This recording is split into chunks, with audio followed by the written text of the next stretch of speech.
عبداللہ بن جعفر حضرت جعفر طیار کے بیٹے تھے، نبی پاک کی پھوپھی کے بیٹے تھے حضرت زبیر بن عوام رضی اللہ تعالیٰ، وہ انتقال کر گئے۔ ان کا جب وصال ہوا تو 10 لاکھ دینار کا قرضہ تھا ان پر، اور جو زمین انہوں نے چھوڑی وہ زمین بنجر تھی۔ لو سن لے، جن پر قرضہ چڑھا ہوا ہے وہ نسخہ بھی سن لے، جن پہ قرضے ہیں نا، جو تنگ دست ہیں، جو روز رکے بھیجتے ہیں دعاؤں کے کہ بڑی پریشانیاں، وہ وظیفہ سنیں، وہ وظیفہ سنیں۔ ہمارے زمانے میں وظیفے لینے کا رواج نہیں، تویز لینے کا رواج ہے۔ لینا چاہیے، تویز بری چیز نہیں، اچھی چیز ہے، لیکن زیادہ کام برکت والا کیا ہے؟ اللہ اللہ کرنا۔ کیا کام ہے؟ سجدہ کرنا برکت والا کام ہے۔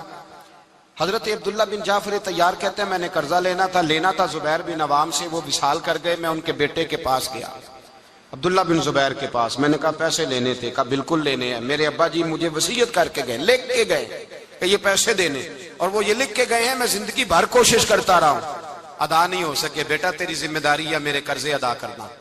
عبداللہ بن زبیر رضی اللہ تعالیٰ عنہ کہنے لگے میں انشاءاللہ آپ کی رقم دے دوں گا۔ تو عبداللہ بن جعفر طیار کہنے لگے بھائی ہم دونوں آپس میں ہیں، کوئی شے نہیں چھوڑ کے گئے آپ کے ابا جی، کوئی چیز نہیں، توجہ ہے میری بات پر؟ یہ صحابہ کا ذرا انداز دیکھیے گا بندگی کا، کوئی چیز نہیں چھوڑی۔ تو حضرت زبیر بن عوام کہنے لگے ایک زمین کا ٹکڑا ہے وہ بھی بنجر ہے، اس میں بھی کوئی کھیتی نہیں اگتی، سبزہ نہیں ہوتا، بنجر ہے، پانی کوئی نہیں، اور وہ اتنی خشک ریتلی زمین ہے کہ بڑا مشکل کام ہے وہاں سیراب کرنا، بے آباد زمین ہے۔ حضرت سیدنا عبداللہ بن جعفر کہنے لگے تو اس طرح کر، وہ مجھے ساری نہ دے، اس میں سے تھوڑی سی مجھے دے دے، میں 10 لاکھ دینار کے عوض وہی رکھ لیتا، تیرے باپ کا قرضہ ادا ہو گیا، دے تو صحیح۔ انہوں نے کہا آپ کیا کریں گے، وہ تو کسی کام کی نہیں، چند کوڑیوں کی بھی نہیں، فرمایا مجھے دے دو، میں جانوں اور میرا کام جانے۔ او بھائی یہ تھے بندگی والے لوگ، یہ تھے جن کا رب سے رشتہ ہے، جنہوں نے حضور کے صلی اللہ علیہ وسلم کے پاس بیٹھ کر بندگی سیکھی تھی۔ کہتے زمین کا ٹکڑا لے لیا، بنجر بے آباد ریتلی زمین، جب میرے حصے میں آئی پہلے دن اپنے غلام سے کہنے لگے جو جگہ تجھے زیادہ سخت لگتی ہے نا وہاں میرا مصلی بچھا دے، جو تجھے زیادہ بنجر بے آباد لگتی ہے وہاں مصلی بچھا۔ غلام نے مصلی بچھایا تو عبداللہ بن جعفر نے اللہ اکبر کہہ کے نیت باندھی۔ یہ حضرت جعفر طیار کے بیٹے ہیں، حضرت علی کے بھتیجے، انہوں نے نیت باندھی، نماز کی، سر سجدے میں رکھا، رونے لگے، کہنے لگے اللہ میں بھی تیرا بندہ اور جس سے لینے تھے وہ بھی تیرا بندہ، خدا بندہ ہمارے درمیان مہربانی فرما، کرم نوازی کر، رحمت کا فیصلہ فرما۔ اتنا روئے کہ مصلی بھیگ گیا۔ کہتے اتنا تڑپ رہے تھے کہ صحابہ اکٹھے ہو گئے ان کے گرد، مصلی بھیگ گیا۔ جب بھیگا ہوا مصلی نماز مکمل کر کے اٹھایا نا، کہتے مصلی اٹھایا تو نیچے سے اللہ نے پانی کا چشمہ جاری فرما دیا، اللہ نے پانی کا چشمہ جاری کر دیا۔ فرمایا بناؤ حوض، کرو کھیتیاں سیراب۔ فرماتے ہیں جہاں ایک درخت نہیں اگتا تھا اللہ نے پورا باغ اگا دیا، جہاں ایک پھل نہیں ہوتا تھا وہاں عالی شان پھل لگ گئے، قرضے بھی ادا ہوئے۔ حضرت زبیر بن عوام کے بچوں کے پاس مال دولت بھی بچ گیا۔ لوگ جب کہتے ہیں یہ ساری کس چیز کی برکت ہے، اور فرماتے یہ ساری سجدوں کی برکت ہے، یہ رب کی بندگی کی برکت ہے جی، اس کی بارگاہ میں نماز پڑھنے کی مسلمان توجہ نہیں کرتا، توجہ نہیں۔ جاگ رہے ہیں آپ حضرات؟ یہاں کوئی حکومت اعلان کرے نا کہ ہر نماز کے بعد 500 روپیہ، کتنا جی؟ میرے خیال کسی بھی نہیں ہونا مسجد۔ او خدا کے بندو بات سمجھو، رب فرماتا ہے تو مسجد آدھا میں تجھے برکت عطا کروں گا، میں تجھے برکت دوں گا۔ میں ایک صحابی کہتے ہیں مجھے اکثر یہ حضور کا فرمان سنتا تو میرے دل میں خیال آتا آخر اللہ کس طرح برکت دیتا ہے، اللہ آخر۔ ایک صحابی کہتے ہیں نبی پاک صلی اللہ تعالی علیہ وسلم نے فرمایا عبادت کرو اللہ برکت دے گا۔ میرے دل کے اندر خیال آیا کس طرح، آخر اللہ کس طرح سے نوازتا ہے، رنگ کیا ہے؟ کہتے میں یہ بات سوچ کے نا تو مجھے قضائے حاجت کی حاجت ہوئی، پخانہ پیشاب کے لیے میں نکلا تو ایک جگہ دور جا کے میں بیٹھا کھیتوں میں، دور جا کے کہتے میں پیشاب کر رہا تھا تو ایک چوہا اپنے بل سے نکلا اور ایک ہیرا میرے پاس رکھ گیا، میں پیشاب کر رہا ہوں، کہتے پھر گیا اندر تو ایک ہیرا اور رکھ گیا، پھر گیا تو پھر رکھ گیا، پھر گیا تو پھر رکھ گیا، کہتے 15 ہیرے چھوڑ گیا۔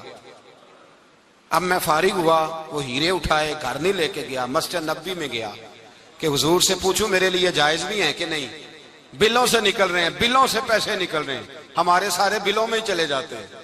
بلوں سے پیسے آ رہے ہیں صحابہ کو، برکت دیکھیں عبادت، بلوں سے پیسے آ رہے ہیں. بل سے فرماتے ہیں میں وہ ہیرے اٹھائے تو در رسول پہ، جب میں نے پہلا قدم رکھا نا مسجد نبوی میں تو مجھے بتانا نہیں پڑا، میرے مصطفیٰ نے میرا چہرہ دیکھا اور مسکرا کے فرمایا پتہ چلا ہے اللہ کس طرح نوازتا ہے، خبر ہوئی ہے اللہ کس طرح نوازتا ہے. فرمایا رب کی بارگاہ میں جھکے رہو، وہ تمہیں وہاں سے دے گا تمہارا گمان بھی نہیں گیا ہوگا. اس کے حضور تو آؤ، اس کی جانب تو توجہ کرو. بندگی کی اپنی ایک لذت ہے، سجدے کا اپنا ایک ذائقہ ہے. اگر آپ نبی کریم سید عالم صلی اللہ تعالی علیہ وسلم کی عبادات کو ملاحظہ کریں نا تو سرکار کی زندگی میں کثرت ہے عبادت کی.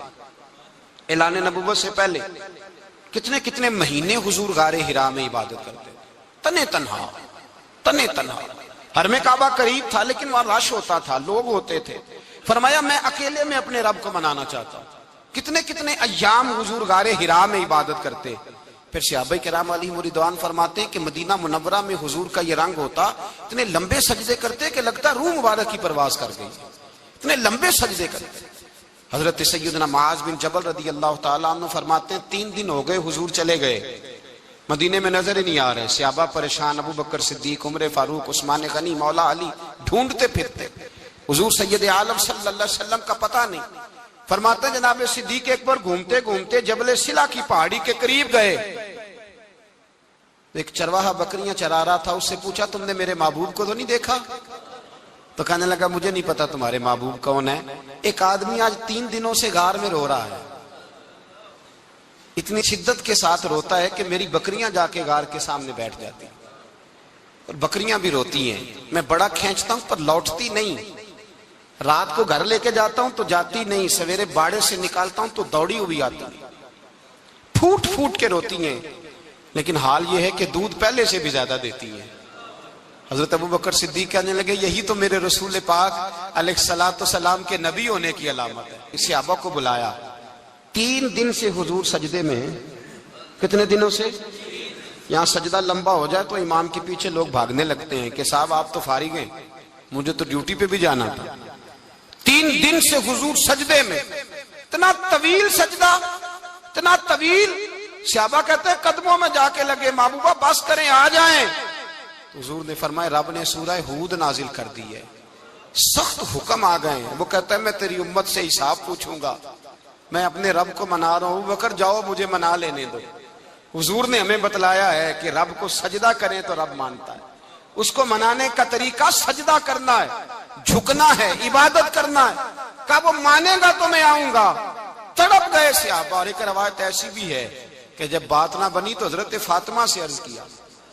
حضرت فاطمہ شام کا سناٹا چھایا، اپنے آپ کو کپڑوں میں لپیٹا، دائیں بائیں شہزادوں کے لیا تو حضور کی بارگاہ میں گئیں. کہنے لگی محبوبہ بس کریں گھر آ جائے، مدینہ سونا ہو گیا ہے.